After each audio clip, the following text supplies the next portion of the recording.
मित्रों, बात करते हैं मेडिकल एस्ट्रोलॉजी की। चिकित्सा प्रणाली में आयुर्वेद का बहुत ही महत्वपूर्ण स्थान है। आयुर्वेद में ग्रहों की प्रकृति, वात, पित्त, कफ व तत्व अग्नि, भूमि, वायु व जल को ही आधार मानकर इलाज किया जाता है। किसी भी प्रकार जातक के जन्म लग्न, जन्म राशि, लग्न में स्थित ग्रह व जन्म नक्षत्र के गुण व तत्व के आधार पर ही जातक के शरीर की प्रकृति का निर्धारण किया जाता है। इसके अतिरिक्त आयुर्वेद में जड़ी बूटियों को पेड़ से तोड़ने व दवाई बनाने से लेकर रोगी को दवा देने माने ग्रहण कराने तक के लिए ज्योतिष का सहारा लिया जाता है। मित्रों, हमारा कहने का अभिप्राय ये है कि ज्योतिष में और ग्रहों का जातक के जीवन पर रोगों से अभीष्ट संबंध है। मित्रों, रोग के लिए संभावित ग्रहों की जो स्थिति है, जन्म कुंडली में लग्न या लग्नेश की स्थिति किसी भी जातक को मिलने वाले फल विचार में विशेष रूप से सहायक होता है।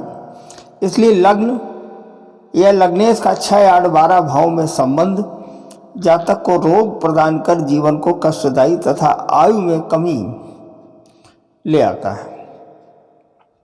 मित्रों, कुंडली में अरिष्ट योग व आयु पर विचार अध्ययन में आवश्यक है। लंबी आयु होने पर जीवन में रोगों की संभावना भी कुछ बढ़ जाती है। जन्म कुंडली में अस्थायी या कम अवधि के लिए होने वाले रोगों का विचार लग्न, लग्नेश, षष्ठम भाव, षष्ठेश, गोचर स्थिति, कारक व दशा, अंतरदशा आदि से विचार किया जाता है। लंबी अवधि व असाध्य रोगों का विचार लग्न, लग्नेश, अष्टम भाव, अष्टमेश, गोचर स्थिति, कारक व दशा, अंतरदशा आदि से विचार किया जाता है। इसका अर्थ ये है कि मान लीजिए शनि से मिलने वाला कोई रोग है, उसकी प्रबलता और रोग होने की संभावना तभी होगी जब शनि गोचर में, दशा में, अंतरदशा में या प्रतांतर दशा में आएंगे। मित्रों, आज हम कुछ प्रमुख रोगों की बात करते हैं।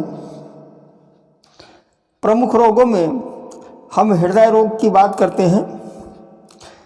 फलदीपिका के अनुसार, फलदीपिका एक ग्रंथ है जिसके अनुसार 6 व 8 भाव में माने छठे भाव और अष्टम भाव में, 8वें भाव में विभिन्न ग्रह स्थिति से जो रोग बनते हैं उनका एक विवरण दिया गया है, जिन्हें हम आपके समक्ष प्रस्तुत करते हैं। 6, 8 भाव में सूर्य हो माने छठे 8वें भाव में अगर सूर्य हो तो बार बार बुखार होने का भय रहता है। दूसरे, अगर 6, 8 भाव में कमजोर चंद्रमा हो, चंद्रमा की स्थिति अगर कमजोर हो, पाप युक्त होकर जल राशि में होने पर क्षय रोग, टीबी का रोग की संभावना ज़्यादा रहती है। तो ये चंद्रमा से होने वाले रोग हैं कि अगर चंद्रमा छठे 8वें भाव में है और जल तत्व से पीड़ित है तो टीबी और क्षय रोग हो सकता है। अब बात करते हैं मंगल व केतु की। कारण मंगल और केतु ये दोनों, केतु भी मंगल का ही प्रभाव रखता है, तो लिहाजा मंगल और अगर केतु छठे 8वें भाव में है तो घाव की स्थिति बनती है। शरीर में ऐसा घाव हो जाता है जो भरने का नाम नहीं लेता है। अब बुध ग्रह की बात करते हैं। अगर छठे 8वें भाव में बुध ग्रह की स्थिति हो तो चर्म रोग या नपुंसकता माने व्यक्ति के अंदर नपुंसकता रोग भी बढ़ जाता है। और चूंकि बुध हमारे त्वचा पर इसका आधिपत्य है तो लिहाजा चर्म रोग की स्थिति पैदा हो जाती है। अब बात करते हैं अगले ग्रह की। अगर छठे 8वें भाव में गुरु हो, बृहस्पति देव हो, तो टीबी की स्थिति बनती है व पेट संबंधी रोग होता है। अब फलदीपिका में जो एक अन्य ग्रह की बात की गई है, अगर छठे और 8वें भाव में शुक्र हो तो जो गुप्तांगों से संबंधित रोग होते हैं, जो हमारे प्राइवेट पार्ट हैं, तो इनमें चर्म रोग या इनसे संबंधित रोग की स्थिति पैदा होती है। अब फलदीपिका में मंत्रेश्वर जी ने लिखा है कि अगर छठे आठवें भाव में शनि हो तो कौन सा रोग होता है? बात रोग होता है, जो आजकल प्रायः प्रचलन में है कि वो बात हो गया है, चल फिर नहीं पा रहे हैं, तो बात की स्थिति पैदा होती है। और अगर चंद्रमा के साथ में शनि की स्थिति हो तो ट्यूमर भी बन जाता है, एक ट्यूमर की स्थिति पैदा हो जाती है, शरीर के किसी भी अंग में ट्यूमर की स्थिति बन जाती है। अब अगर राहु हो छठे आठवें भाव में और मंगल की उसके ऊपर दृष्टि पड़ रही हो, क्योंकि राहु का अपना कोई प्रभाव नहीं होता है, राहु जिस ग्रह के साथ में होता है या जिस ग्रह की दृष्टि उसके ऊपर पड़ जाती है उसी के प्रभाव को घटा और बढ़ा देता है, बढ़ने की संभावना ज़्यादा रहती है। तो अगर राहु छठे आठवें भाव में हो और उस पर अगर मंगल की दृष्टि पड़ रही हो तो क्या होता है? फोड़ा, ट्यूमर इत्यादि होने की संभावना ज़्यादा रहती है। मित्रों, ज्योतिष में किसी भी रोग को दीर्घ अवधि व कष्टकारी बनाने में शनि व राहु केतु की अहम भूमिका निभाते हैं। ये तो हम प्रायः आपको बताते हुए चले आ रहे हैं कि शनि, केतु और राहु ये ऐसे ग्रह हैं जिनसे क्रॉनिक डिसीज होती है, ऐसी बीमारियां होती हैं कि या तो ठीक ही नहीं होती, सारी जिंदगी रहती हैं, या बहुत देर में ठीक होती हैं। इनकी अहम भूमिका होती है। शनि रोग की बीमारी सबसे ज़्यादा लंबी अवधि की होती है। राहु और केतु इस रोग को भयंकरता ले आते हैं और गुप्त रोग के कारक हैं। ये इस तरीके का रोग उत्पन्न करते हैं जो बहुत देर में पता लगता है। ये राहु और केतु की स्थिति बनती है। तो मित्रों, ख़ास तौर से आचार्य या आप लोग अगर अपनी कुंडली को देख सकते हो या थोड़ी बहुत जानकारी रखते हो तो आप लोगों को चाहिए ये कि जब भी किसी ग्रह से पीड़ित हो तो या तो कुंडली में स्वयं ग्रहों का निर्धारण करें कि किस ग्रह के कारण दवा देर में असर कर रही है या नहीं असर कर रही है। अन्यथा किसी योग्य आचार्य से आपको क्या अपनी कुंडली का विश्लेषण कराना चाहिए। और जब कुंडली का विश्लेषण आपका हो जाए तो दवा के साथ साथ उस ग्रह का भी उपचार कराना चाहिए, तो दवा 4 गुना ज़्यादा लाभ करने लगती है और रोग की संभावना, ठीक होने की संभावना, अतिशीघ्र रोग ठीक हो जाता है, संभावना बढ़ जाती है। मित्रों, ज्योतिष में गुरु को शुभ ग्रह माना जाता है, लेकिन रोग देने में ये बहुत आगे है।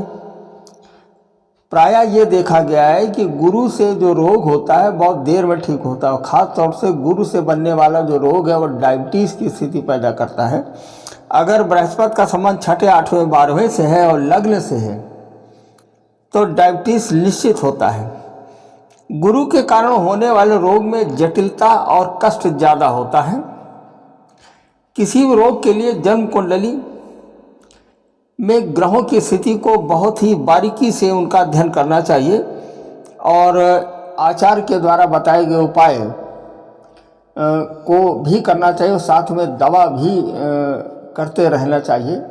दवा कतई ना बंद करें, ये कतई ना कहें कि अब तो हम उपाय कर रहे हैं और अब हम दवा हमें बंद कर देनी चाहिए।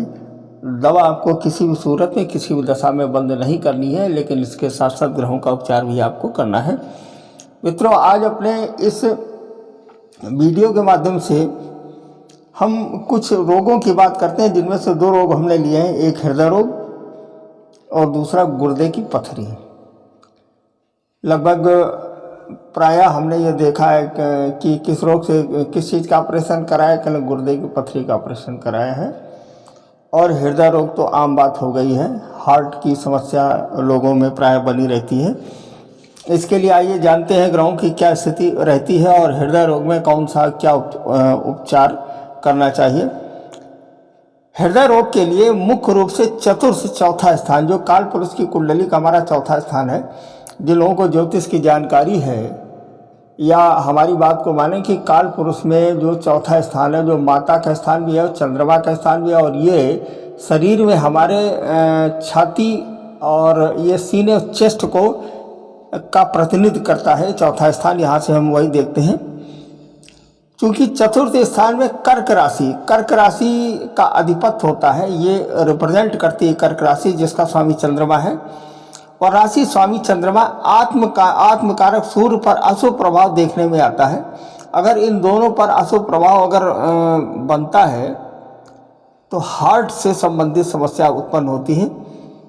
एक उदाहरण लेता हूँ कि यदि किसी कुंडली में चंद्रमा पर राहु केतु का प्रभाव हो और साथ ही दशा में राहु की या रोग भाव माने सस्टेस की अंतर्दशा हो, तो निश्चित ही ऐसे जातक को हृदय रोग हो जाता है और हृदय रोग की संभावना ज़्यादा बन जाती है। लोग ये कहते हैं कि हार्ट की अटैक 2 बार पड़ता है और 3 बार पड़ता है।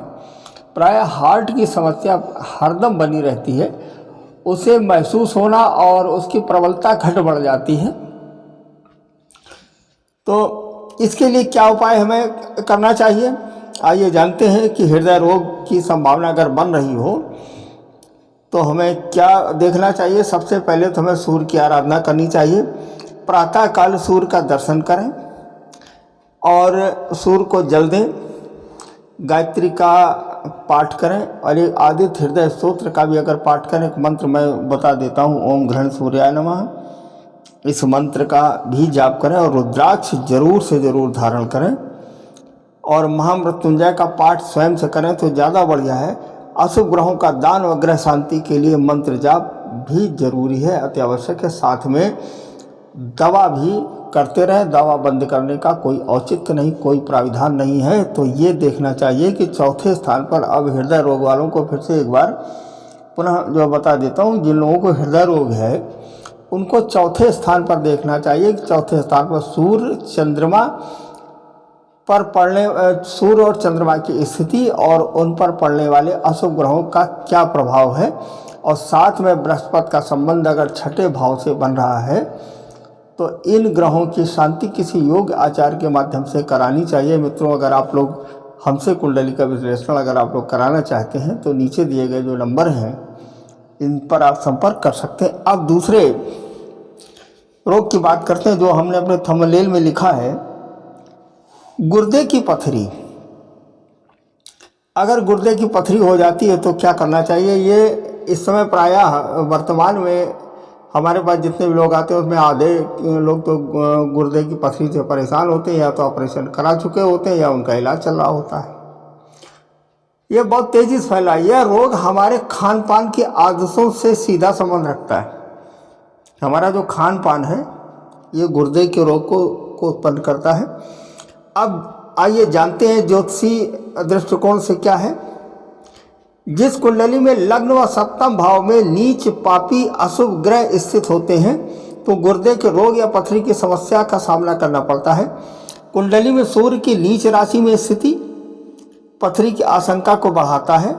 गुर्दे के अन्य रोगों में मूत्र विकार भी शामिल है, यूरिन डिसीज जितनी है वो भी इसमें शामिल है। इस रोग में उपाय के स्वरूप में मुझे क्या करना चाहिए, मैं सलाह देता हूँ कि मोती और पुखराज धारण करें। मोती और पुखराज धारण करने से प्रायः ऐसा देखा गया है कि बहुत तेज़ी में लाभ होता है। और चांदी की अंगूठी में जो पहनना चाहिए मोती को, और किडनी स्टोन की भी आवश्यकता इसमें पड़ सकती है। इसको भी धारण हम कर सकते हैं चांदी की अंगूठी में, कि एक किडनी स्टोन भी आता है उसे भी हम पहन सकते हैं, इसे धारण करना चाहिए। और साथ में अशुभ ग्रहों की शांति और मंत्र जाप और इसका दान अति आवश्यक है। तो मित्रों, गुर्दे की बीमारी के लिए हमें क्या देखना चाहिए, हमें लग्न व सप्तम भाव में नीच और पापी अशुभ ग्रहों की स्थिति को देखना चाहिए। साथ में हमें गुरु की स्थिति को भी देखना चाहिए। अगर छठे भाव से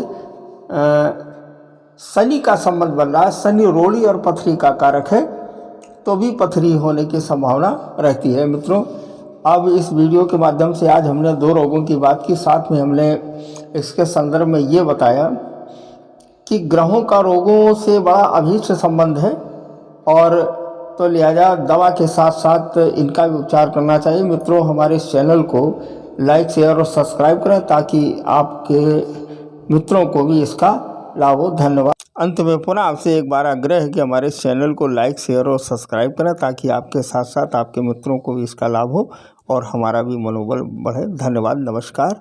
जय श्री राम। शुभ रात्रि।